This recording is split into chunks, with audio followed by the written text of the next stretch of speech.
తారలు దిగి వచ్చిన వేళ బుల్లితెర నటులు కార్తీక దీపం సీరియల్ హీరో నిరుపమ్ ఆయన భార్య మంజుల పార్లమెంట్ అభ్యర్థి సీఎం రమేష్ భార్య చెల్లెలు అనకాపల్లి జిల్లా కోటపాడులో ప్రచారం చేశారు.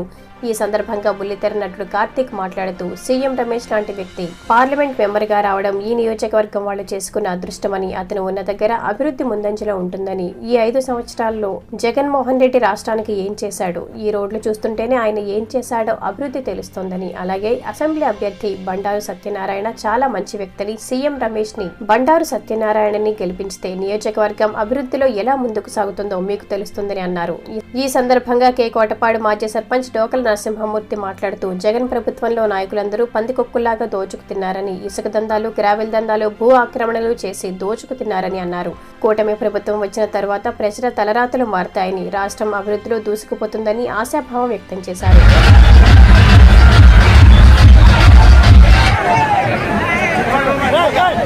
మొత్తం పసుపు మయం, గాజు గ్లాసుల మయం,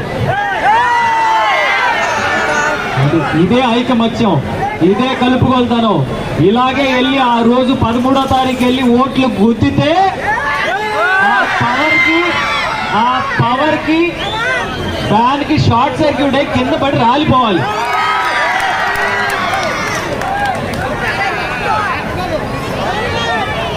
మనకి మంచి చేసేవాడు కావాలి కానీ మనల్ని ముంచేసేవాడు మనకెందుకు?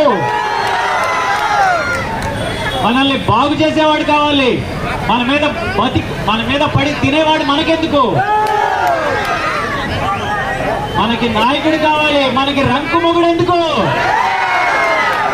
చాలు, ఇక చాలు, తిన్నది చాలు, పంపేద్దాం. 5 ఏళ్ళు వాళ్ళు తిని ఇప్పుడు చివరి రోజున ఓట్ల కోసం మనకి డబ్బులు ఇస్తున్నారు. అంటే మన డబ్బులు మనకి ఇస్తున్నారు, తీసుకోవడంలో తప్పే లేదు, అందరు తీసుకోండి. కానీ ఎవరికి ఓటు వేయాలనేది మాత్రం గుర్తుపెట్టుకోండి. బాబు దయచేసి వేల మంది ఉన్న వాళ్ళందరూ కొంచెం ముందుకెళ్ళాలమ్మా. వ్యాన్ సర్వీస్ అయితే కొంచెం ముందుకెళ్ళాలి దయచేసి. బాబు దయచేసి కొంచెం ముందుకెళ్ళాలి. బాబు దయచేసి రమేష్ కొద్ది వెనక్కి వెళ్ళమని వాళ్ళందరినీ. బాబు